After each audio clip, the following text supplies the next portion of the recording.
Hello everyone, అందరూ ఎలా ఉన్నారు? అందరూ బాగున్నారా? ఈరోజు ఆంధ్ర స్టైల్లో ఒక మంచి చేపల పులుసు అయితే చేసుకుందాం. అది సింపుల్గా మన ఇంట్లో ఉన్న వాటితోనే ఏ హడావుడి లేకుండా, మసాలాస్ లేకుండా ఈజీగా చేసుకుందాం. వచ్చేయండి. ముందుగా స్టవ్ ఆన్ చేసుకొని ప్యాన్ పెట్టుకొని అందులో కొంచెం మెంతులు వేసుకోండి. మెంతులు వేసుకోవడం వల్ల ఫ్లేవర్ బాగుంటుంది పులుసుకి. అలాగే ఒక ఉల్లిపాయ, ఒక 2 పచ్చిమిర్చి, కొంచెం కరివేపాకు వేసుకొని ఉప్పు వేసుకొని ఫ్రై చేసుకోవాలి. ఇప్పుడు ఒక నిమ్మకాయ సైజంత చింతపండు తీసుకొని నానబెట్టుకొని పక్కకు పెట్టుకోండి. ఇక్కడ నేను ఉప్పు, కారం, పసుపు వేసుకొని చేపని కొంచెం ఫ్రై చేసుకున్నాను.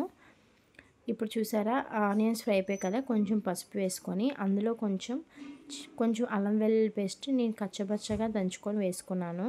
ఇలా వేసుకోవడం వల్ల టేస్ట్ బాగుంటుంది. ఇక్కడ టమోటాని నేను గ్రేట్ చేసుకుంటున్నాను. ఎందుకంటే మిక్సీలో వేసుకోవడం వల్ల మరీ ఫైన్ పేస్ట్ అయిపోతే బాగోదు కదా అని ఇలా గ్రేట్ చేసుకోవడం వల్ల అక్కడక్కడ టమాటీ అనేది కూడా తెలుస్తుంది. అలాగే బేగా కుక్ అయిపోయి పచ్చివాసన అనేది పోతుంది. ఇప్పుడు ఇది కుక్ అయింది కదా, ఇక్కడ 2 స్పూన్ల కారం అయితే తీసుకుంటున్నాను. మేము కారం కొంచెం ఎక్కువ తింటాం కాబట్టి 2 స్పూన్స్ కారం, అలాగే ధనియాల పొడి. ఇవి బాగా పచ్చివాసన పోయినంత వరకు ఫ్రై చేసుకోండి. ఇప్పుడు ముందుగా నానబెట్టుకున్న చింతపండు రసం అయితే ఇప్పుడు యాడ్ చేసుకోవాలి. మీరు మీ పులుపు తగ్గట్టు ఇక్కడ పులుపు చూసుకొని వేసుకోండి. ఈ గ్యాప్లో మనం సాల్ట్ అనేది చెక్ చేసుకొని యాడ్ చేసుకోండి.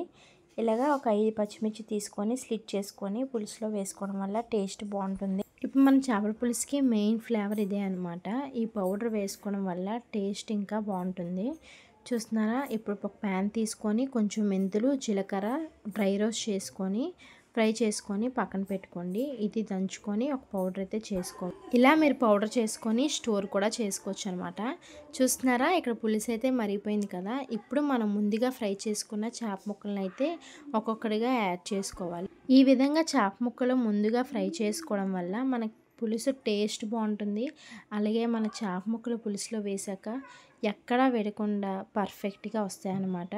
చూస్తున్నారా, ఇక్కడ మనం ముందుగా దంచుకున్న జీలకర్ర, మెంతుల పౌడర్ అయితే యాడ్ చేసుకుంటున్నాను. ఇప్పుడు లాస్ట్లో కొంచెం కొత్తిమీర వేసుకొని దించేసుకోవడమే. చూసారా ఎంత సింపుల్గా అయిపోయిందో. అబ్బా, చేపల పులుసు ఎంత ప్రాసెసో అని భయపడిన వాళ్ళకి కూడా, బిగినర్స్ కూడా సింపుల్గా చేసుకోవచ్చు. మన ఇంట్లో ఉన్న వాటితోనే ఏ మసాలాలు హడావుడి లేకుండా ఈజీగా చేసుకోవచ్చు. చూసారా ఎంత బాగా వచ్చిందో. ఇలా వేడివేడి చేపల పులుసు వేసుకొని తింటే ఎవరైనా ఆహా అనాల్సిందే కదండి. మరి ఇంకెందుకు ఆలస్యం, మీరు కూడా నా స్టైల్లో ట్రై చేయండి. చేపల పులుసు చేసుకున్న రోజు కన్నా తర్వాత రోజు తింటేనే బాగుంటుంది కదా. మా వీడియోస్ కనుక మీకు నచ్చినట్టయితే లైక్ చేయండి, షేర్ చేయండి. అలాగే ఫస్ట్ టైం చూస్తున్నట్టయితే సబ్స్క్రైబ్ చేసుకోండి. Thank you for watching.